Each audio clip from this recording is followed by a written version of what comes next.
نوجوان نسل کو صحابہ کے اختلافات کے واقعات سنانا اور صحابہ سے لوگوں کو متنفر کرنے کی کوشش کرنا، مجھے بتائیں یہ کون سی دین کی خدمت ہے؟ کیا ایسے لوگ دین کے قریب آئیں گے؟ کیا ایسا کرنے سے کوئی دین کا بھلا ہوا ہے؟ جن لوگوں نے ایسا کیا ہے اللہ کی انہوں نے دین کے ساتھ بہت بڑا ظلم کیا.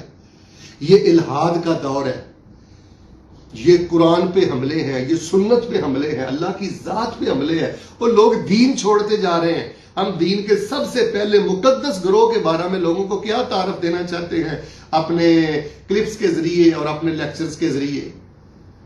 اگر ہمیں کہیں کوئی کمی کوتاہی ملتی ہوئی ہے تو ہمیں حکم کیا ہے؟ ربنا اغفر لنا ولاخواننا الذین سبقونا بالایمان ولا تجعل في قلوبنا غلا للذین آمنوا ربنا انک رؤوف رحیم. اللہ تعالیٰ ہمیں بھی معاف کر دے، جو ہمارے بھائی ہم سے پہلے فوت ہو گئے اللہ ان کو بھی معاف کر دے. ولا تجعل في قلوبنا غلا للذین آمنوا، بھائیو یہ سب یاد کر لو. ولا تجعل في قلوبنا غلا للذین آمنوا، اللہ تعالیٰ جو ایمان والے ہیں ان کا ہمارے دل میں کینہ نہ رکھنا، بغض نہ رکھنا. اللہ تو پیار کرنے والا ان کو معاف کر دے.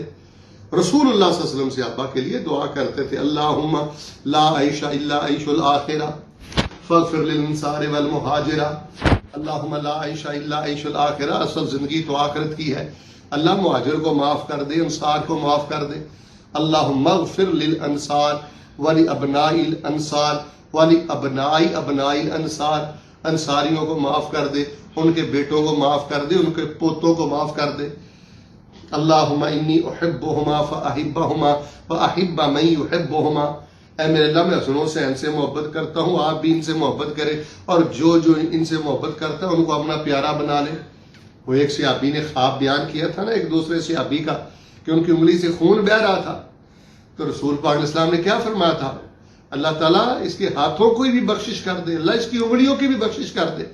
تو میرے پیارے بھائیوں، محرم الحرام میں ایسی تحقیقیں بیان کرنے سے اور پھر من پسند ان پر تعلیقات چاڑنے سے جن پر صحابہ کرام کی سیرت اور ان کے کردار پر حرف آتا ہو، اس سے 1000 درجہ بہتر ہے کہ آپ صحابہ کی سخاوت بیان کریں. رمضان المبارک کے بعد رسول اللہ صلی اللہ علیہ وسلم سب سے زیادہ روزے اس مہینے میں رکھتے تھے، یا آپ نے اس مہینے کے روزوں کو افضل ترین روزے قرار دیا ہے، تو ہمیں بھی اس مہینے میں روزے رکھنے چاہیے. جب ہم روزے رکھیں گے تو ہمارے جذبات کنٹرول میں ہوں گے، ہمارے اندر برداشت پیدا ہوگی. یہ جو افراتفری ہے، لڑائی جھگڑے ہیں، اور ہم نے یہ کفر و شرک اور گستاخی کی مشینیں فٹ کی ہوئی ہیں اور پاک باز ہستیوں کے جج بیٹھے ہوئے ہیں، تو یہ جو فتنہ انگیزیاں ہیں یہ انشاءاللہ ختم ہو جائیں گی.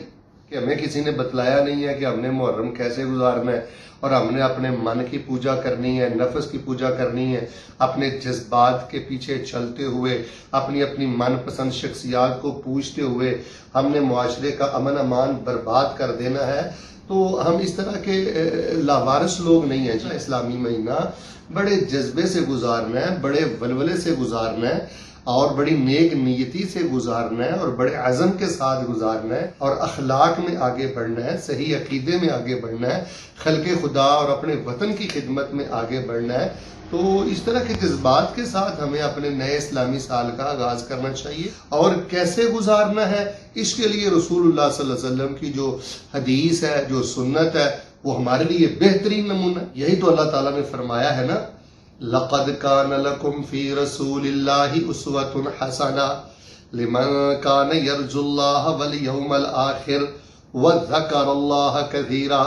جو بندہ کل قیامت والے دن اللہ تعالیٰ کی بارگاہ میں پیش ہونا چاہتا ہے، جو کل قیامت والے دن اللہ تعالیٰ کا دیدار چاہتا ہے، اللہ تعالیٰ سے پیار محبت کی باتیں چاہتا ہے، اس بندے کے لیے رسول اللہ کی زندگی بہترین نمونہ ہے. رسول اللہ صلی اللہ علیہ وسلم کے دور میں محرم الحرام کا مہینہ آتا تھا، بالکل ویسے گزارے جیسے آپ گزارتے تھے. محرم الحرام میں لوگ فوت بھی ہوتے تھے، محرم الحرام میں خوشیاں بھی ہوتی تھیں، محرم الحرام میں خوشگوار اور ناخوشگوار سارے معاملات رسول اللہ کی زندگی میں ہوتے تھے. تو نبی علیہ السلام سے اس مہینے میں نہ تو کوئی اترانا ثابت ہے، نہ کوئی رستے بلاک کرنا ثابت ہے، نہ کوئی بے صبری کے ماتم ثابت ہے، نہ کوئی جشن ثابت ہے.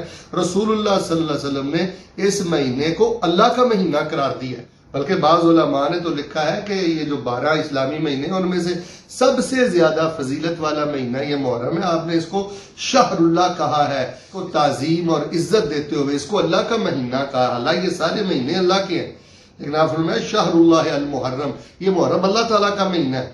اور نبی علیہ الصلوۃ والسلام رمضان المبارک کے بعد سب سے زیادہ روزے اسی اللہ کے خاص مہینے محرم میں رکھا کرتے تھے. رمضان المبارک کے بعد رسول اللہ صلی اللہ علیہ وسلم سب سے زیادہ روزے اس مہینے میں رکھتے تھے, یا آپ نے اس مہینے کے روزوں کو افضل ترین روزے قرار دیا ہے. تو ہمیں بھی اس مہینے میں روزے رکھنے چاہیے. جب ہم روزے رکھیں گے تو ہمارے جذبات کنٹرول میں ہوں گے, ہمارے اندر برداشت پیدا ہوگی. یہ جو افراتفری ہے, لڑائی جھگڑے ہیں, اور ہم نے یہ کفر و شرک اور گستاخی کی مشینیں فٹ کی ہوئی ہیں اور پاک باز ہستیوں کے جج بیٹھے ہوئے ہیں, تو یہ جو فتنہ انگیزیاں ہیں یہ انشاءاللہ ختم ہو جائیں گے. ہاں یہ المیہ کہہ لیں کہ تکلیف دہ بات کہہ لیں کہ قومیں نئے سال میں نئے عہد کرتی ہیں, نئے ارادے نئے جذبے لے کر آگے بڑھتی ہیں.